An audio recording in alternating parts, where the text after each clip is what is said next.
இந்த பார்ட்ல நம்ம என்ன பார்க்க போறோம் அப்படின்னா, போன பார்ட்ல லேர்னிங் கர்வ்ல நம்மளுக்கு வந்து பாசிட்டிவ்லி ஆக்சலரேட்டட் கர்வ் அப்படின்னா என்ன, அந்த கர்வ்னுடைய எப்படி அதுக்கு அதர் பெயர் என்ன இருக்குது, அதனுடைய இம்பார்ட்டன்ஸ் என்ன அப்படின்றத பத்தி பார்த்தோம். அதே மாதிரி அடுத்து வந்து நெகட்டிவ்லி ஆக்சலரேட்டட் கர்வ் அப்படின்றது என்ன, அதுக்கு வந்து கான்வெக்ஸ் கர்வ்னு இன்னொரு பேர் சொல்றோம். ஸோ தொடக்கத்துல ஸ்பீடா இருக்கும், ஃபாஸ்டா இருக்கும். ஆனா முடியும் போது அது வந்து ரொம்ப வெரி ஸ்லோவா டெட் ஸ்லோவா ஆயிரும். கண்டினியூஸ் ப்ராக்டிசஸ் இருக்காங்க. ஏன்னா நீண்ட நெடிய ப்ராக்டிசஸ் கொடுக்கும்போது அந்த ஸ்டூடெண்ட்ஸுக்கு வந்து அது போரிங்கா இருக்கலாம், இல்ல ஒரே விதமான மெத்தடாலஜி யூஸ் பண்ணலாம். அதனாலதான் டிஃப்ரெண்ட் பெடகாலஜிக்கல் யூஸ் பண்ணணும்னு சொல்லுவாங்க. டிஃப்ரெண்ட் மெத்தடாலஜிக்கல் யூஸ் பண்ணா மட்டும்தான் குழந்தைகளுக்கு ஒரு நீண்ட நெடிய கற்றல் வரும்போது அவங்களுக்கு அதுல போர் இல்லாம கற்றல்ல ஒரு அடைவை அதிகரிக்க முடியும் அப்படின்னு சொல்லுவாங்க. ஸோ அதைத்தான் நெகட்டிவ்லி ஆக்சிலரேட்டர் கர்வ் அப்படின்னு நம்ம சொல்லிட்டோம். ஸோ படம் வந்து கரெக்டா மைண்ட்ல வச்சுக்கோங்க. இந்த ரெண்டுலையும் ஃபர்ஸ்ட் கேட்கறாங்க கொஸ்டின் அப்படின்னா உங்களுக்கு முதல்ல என்ன தெரியணும் அப்படின்னா படம் தான் ஃபர்ஸ்ட் கண்ணுக்கு முன்னாடி வரணும். ஸோ படத்தை கண்ணுக்கு முன்னாடி வந்ததுக்கு பின்னாடி இப்போ பாசிட்டிவ் ஆக்சிலேட்டர் கர்வ்னா இந்த படம் உங்களுக்கு மனசுல வரணும். இது வந்த பிறகு நீங்க வெவ்வேறு இடத்துல வெவ்வேறு விதமான படங்கள் கொடுத்துருப்பாங்க, அதை பார்க்க வேணாப்பா. ஸோ இந்த படம் தான் எக்ஸாக்ட் படம். இந்த படத்தை ஞாபகம் வச்சுக்கோங்க. இந்த படத்தை ஞாபகம் வச்சுக்கிட்டு அப்புறம் நீங்க என்ன கொஸ்டின் உங்களுக்கு கேட்கறாங்க அப்படின்றத ஆன்சர் பண்ணுங்க. ஸோ நான் ரொம்ப டெக்னிக்கலாவே உங்களுக்கு சொல்லியிருக்கேன், ஷார்ட்டா சொல்லியிருக்கேன். ஆனா வந்து எக்ஸாமினேஷன் பாயிண்ட் வியூல சொல்லியிருக்கேன். அடுத்து பார்த்தோம் அப்படின்னா எஸ் வடிவ, அதாவது எஸ் ஷேப் லேர்னிங் கர்வ் அப்படின்னு சொல்றாங்க.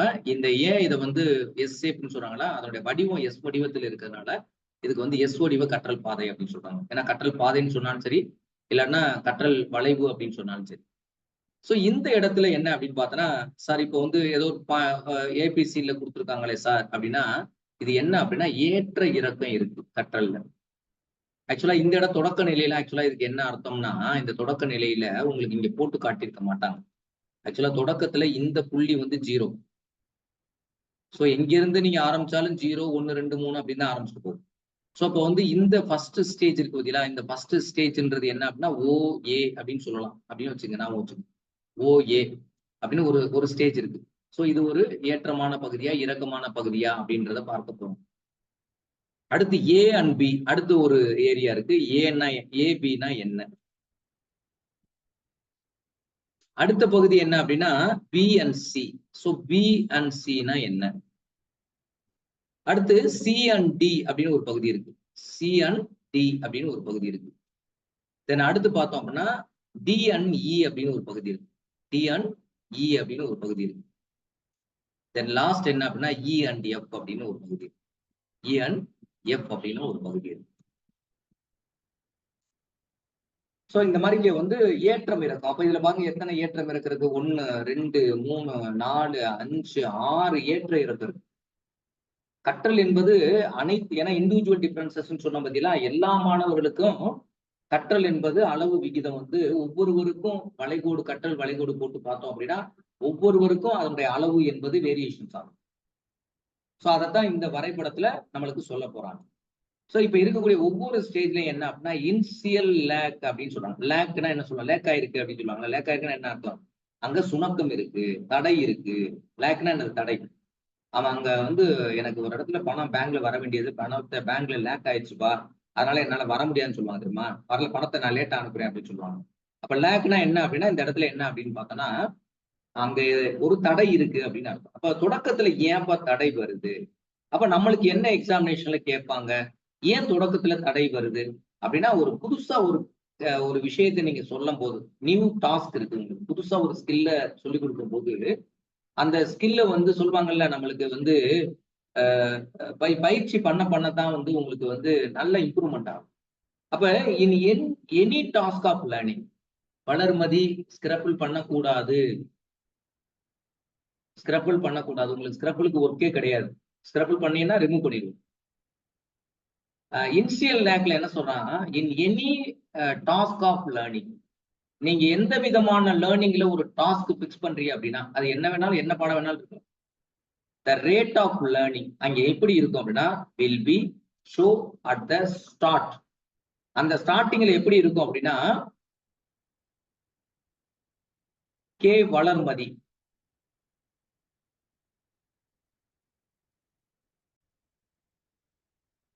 இன்சியல்ல ஏன் லேக் இருக்கு அப்படின்னா என்ன, இன்சியல்ல லேக்ல இருக்கும் அப்படின்னா ஆரம்ப சுணக்கம் அப்படின்னு சொல்லுவாங்க. In any task of learning, நீங்க கற்றல்ல எந்த விதமான டாஸ்க் இருக்கும்போது the rate of learning will be show எப்படி இருக்கும் அப்படின்னு பார்த்தோன்னா, அந்த வரைபடத்துல நீங்க வரைஞ்சு பார்த்தீங்க அப்படின்னா, will be show at the start. அந்த ஸ்டார்டிங் தொடக்கத்துல due to the newness of the task. ஒரு புதிய டாஸ்க் இருக்கு. இப்போ உதாரணத்துக்கு ஒரு ஜாவ்லின்ல வந்து கிராஸ் ஸ்டெப் மெத்தட் சொல்லி தர போறீங்க. ஸோ ஆரம்பத்துல நீங்க கிராஸ் ஸ்டெப் சொல்லி கொடுக்கும்போது அவன் ஒன்றும் அவ்வளவு குயிக்காலாம் லேர்ன் பண்ண முடியாது. இதே மாதிரி ஹாஃப் ஸ்டெப் ஜம்ப் சொல்லி தெரியும் அப்படின்னு வச்சுக்கலேன், அது ஒரு கோஆர்டினேஷன் கிடைக்காது. இதே நீங்க ஒண்ணும் இல்ல மாஸ்டரில் நடத்தும் போது சிட்டிங் எக்ஸசைஸ்ல கடைசி எக்ஸசைஸ் கிளாப்பிங் பண்ணி தெரியுமா, 1 2 3 4 5 6 7 8 இதுலயே கிளாப்பிங்ல கோஆர்டினேஷன் வராது. ஏன் காரணம் அப்படின்னா அந்த தொடக்க நிலையில புது டாஸ்க் இருக்கிறதுனால ஆர்வமின்மை காரணமும் அங்க இருக்கலாம். சோ அப்ப வந்து நம்மகிட்ட கேட்கக்கூடிய கொஸ்டின் வந்து இந்த இடத்துல நான் தெளிவா என்ன சொல்றேன் அப்படின்னா, ஒரு புதிய டாஸ்க் வரும்போது அதை கத்துக்கிறதுல ஆரம்பத்துல லைட்டா வந்து அவங்களுக்கு ஒரு ஒரு வேக குறைவு இருக்கும். ஆனா இப்ப நம்ம இந்த பாயிண்ட் தவிர்த்து அவன் ஏதாவது இதை பேஸ் பண்ணி ஒரு பாயிண்ட் கேட்கிறான், தொடக்கத்துல சுணக்கம் வர்றதுக்கு ஏதாவது ஒரு ரீசனை சொல்லி அவன் கேட்கிறான் அப்படின்னா அந்த ரீசன் வருமா வராதா அப்படின்றத நீங்க பர்டிகுலரா அனலைஸ் பண்ணணும். இப்ப ஏதாவது ஒரு ரீசனை கொடுத்து இந்த ரீசனால தொடக்கத்துல ஒருத்தர் வரக்கூடியவங்க உடனே ஸ்கில்ல கத்துக்குருவாங்களா, அவங்களுக்கு ஏன் வந்து நியூ ஸ்கில்னு சொல்லும் போது அந்த மாதிரி இப்படியே பாயிண்ட் கொடுக்கணும் தேவை கிடையாது. வேற ஏதாவது ஒரு பாயிண்ட் கூட மாத்தி கொடுக்கணும். நெக்ஸ்ட் சோ தொடக்கத்துல உங்களுக்கு சுணக்கம் இருந்துச்சு, அப்புறம் நீங்க நடத்த ஆர்வம் வர வர அப்ப கெய்னி ஆகுது. அப்ப அதிகமா கற்றுக்கொள்ள ஆரம்பிச்சுறாங்க. இப்ப அடுத்த ஸ்டேஜுக்கு என்ன ஸ்டேஜ் சொல்றாங்கன்னா இன்கிரீசிங் கெயின். அப்ப இன்கிரீசிங் கெயின்னா அதிகரிச்சுக்கிட்டே போயிருக்கு அப்படின்றது தெரியும். அப்ப டெக்னிக்கலா பார்க்கும்போது என்ன சொல்றான், after the initial slow rate. அப்ப இனிஷியல்ல ஸ்லோ ரேட்ல இருந்துச்சு. there will be a spark in learning. எதற்கு? due to the familiarity with the task. So தினந்தோறும் அந்த பயிற்சியை பண்ண அவனுக்கு என்ன பண்ணும் அப்படின்னா ஃபெமிலியாரிட்டி வந்து தொடக்கத்துல ஒரு புதுசா ஏதோ ஒரு ஸ்கூல்ல ஜாயின் பண்றோம், ஒரு காலேஜ்ல ஜாயின் பண்றோம் அப்படின்னா அந்த ஸ்டூடெண்ட்ஸுக்கு தொடக்கத்துல போய் கிளாஸ் வகுப்பறையில உட்காரும் போது ஏதோ புதுசா யாரோ உட்கார்ந்து அந்த ஸ்கூல்ல இருக்குன்னா அவன் ஃப்ரெண்ட்ஸ் இருப்பான், அதனால ஒரு இது இருக்கும். அந்த தொடக்கத்தை அவங்ககிட்ட அதிகமா பழக்க வழக்கு வர வைக்க மாட்டான். அப்போ ஒரு 4 நாள் ஆக 5 நாள் 6 நாள் ஆக என்ன ஆகும் அப்படின்னா அவன் ஒருத்தனை பழக ஆரம்பிப்பான். அப்ப ஆட்டோமேட்டிக்கா என்னன்னா ஃப்ரெண்ட்ஷிப் ஆயிடும். அப்ப அந்த இடத்துல என்ன ஆயிருது அப்படின்னா அப்ப ஃபெமிலியாரிட்டி வந்துருச்சு. சோ ஃபெமிலியாரிட்டி அப்படின்னா ஒண்ணுக்கு ஒண்ணு ஈஸியா பிளக்சுவேஷன் ஆக ஆரம்பிச்சு. அப்ப இந்த ஸ்பாட்ல என்ன நடக்கும் அப்படின்னா ஸ்லோல தொடங்கின இனிஷியல் லேக், ஸ்லோவா தொடங்கின rate, so will be the இந்த ஸ்பாட்ல கெய்னிங் ஸ்பாட் இருக்கு பார்த்தீங்களா, இன்கிரீசிங் தி கெய்னிங் ஸ்பாட் இருக்கு பாருங்க. அந்த இடத்துல எதனுடைய காரணனால அந்த டாஸ்க் நான் ஏற்கனவே பிராக்டிஸ் பண்ணிக்கிட்டு இருக்கிறதுனால அது எனக்கு ஒரு பரிச்சித்தமானதுனால நான் இப்ப என்ன பண்றேன், நல்லா கத்துக்கிட்டேன். அதான் இந்த இடத்துல சோ இன்கிரீசிங் கெயின் அப்படின்னா என்ன. ஃபர்ஸ்ட் நல்லா மறுபடியும் சொல்றேன், இனிஷியல் லேக்ல நியூனஸ் டாஸ்க் வந்து புதிய ஒரு டாஸ்கா இருக்கிறதுனால அங்க எனக்கு தடை வந்துச்சு. இதே இது வந்து இன்கிரீசிங் தி கெயின் அப்படின்னு வரும்போது என்னுடைய ஃபர்ஸ்ட் இனிஷியல் லேக்ல இருந்தது ஃபெமிலியாரிட்டி வந்து இப்ப வந்ததுனால என்னுடைய லேர்னிங்கினுடைய கெப்பாசிட்டி என்ன ஆயிருக்கு அப்படின்னா இன்க்ரீஸ் ஆயிருக்கு. அதனாலதான் இன்க்ரீசிங் கெயின் அப்படின்னு சொல்றாங்க. தென் இன்க்ரீசிங் கெயின் ஆன பிறகு லேர்னிங் கர்வ்ல பார்த்தோம்னா அடுத்த ஸ்டேஜ் எப்படி போகும் அப்படின்னு பார்த்தோம்னா டிக்ரீசிங் திஸ் கெயின். இப்ப இந்த இடத்துல கெயின் வந்து டிக்ரீஸ் ஆகுது. அப்ப இந்த ஸ்பாட் எப்படி இருக்கும் அப்படின்றதான். அப்ப slow progress and long time duration of learning. Long time duration of learning நடக்கிறதுனால இந்த இடத்துல எப்படி அதனுடைய ப்ராக்ரஸ் இருக்கும் அப்படின்னா அதுல ஸ்லோ ப்ராக்ரஸ்ல இருக்கும் இந்த ஸ்பாட்டை பொறுத்தளவு. சோ இதை என்ன சொல்றாங்க அப்படின்னா after initial lag there is up and down and learning. So லேர்னிங்ல அப் இருக்கும் தென் டவுன் இருக்கும். சோ அப்ப முதல்ல கெயின் ஆச்சு, அப்புறம் டிக்ரீஸ் ஆகுது, மறுபடியும் கெயின் ஆகும், அப்புறம் டிக்ரீஸ் ஆகும். சோ அதான் சொல்றாங்க. அப்ப இந்த இடத்துல வந்து டிக்ரீசிங் கெயின் வரும்போது என்ன அப்படின்னா அப் அண்ட் டவுன் வந்து லேர்னிங்ல இருக்கும், ஏற்றம் இறக்கம் வரும். அடுத்த நிலை அப்படின்னு வரும்போது என்ன அப்படின்னா நல்லா கவனிச்சுங்க, ஃபர்ஸ்ட் வந்து இனிஷியல் லேக், செகண்ட் வந்து இன்க்ரீசிங் கெயின், அதுக்கு நேர் ஆப்போசிட் வந்து டிக்ரீசிங் தி கெயின். தென் அடுத்தது பார்த்தோம் அப்படின்னா ஏன் இந்த இடத்துல டிக்ரீசிங் கெயின் ஆகுது, இனிஷியல் லேக்ல டாஸ்க் நியூ, இன்க்ரீசிங் கெயின்ல டாஸ்க் வந்து ஃபெமிலியாரிட்டி ஆயிருச்சு, டிக்ரீசிங் கெயின்ல லாங் டியூரேஷன்ல சேம் ஆக்டிவிட்டி கொடுக்கும் போது கண்டிப்பா அவங்களுக்கு வந்து கெயின் வந்து டிக்ரீஸ் ஆகும். நெக்ஸ்ட் வந்து பிளாட்டியூ ஸ்டேஜ் அப்படின்னு சொல்லக்கூடிய ஒரு தேக்க நிலை. இந்த இடத்துல நோ ப்ராக்ரஸ், எந்த விதமான இம்ப்ரூவ்மெண்ட்டுமே இருக்காது. அதே கற்றலினுடைய அளவு வந்து கூடவும் செய்யாது, குறையவும் செய்யாது. கற்றல் அளவு வந்து அதே நிலையில இருக்கும். இது தேக்க நிலை அப்படின்னு சொல்லுவாங்க. நோ ப்ராக்ரஸ் அப்படின்ற வார்த்தை சொல்லலாம். நோ இம்ப்ரூவ்மெண்ட் அப்படின்ற வார்த்தை சொல்லலாம்.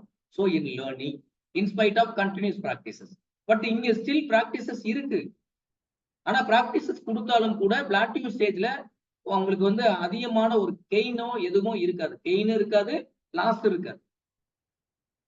சோ இந்த பிளாட்டியூ ஸ்டேஜை பொறுத்தளவு தான் அடிக்கடி கொஸ்டின்ல கேட்கறாங்க.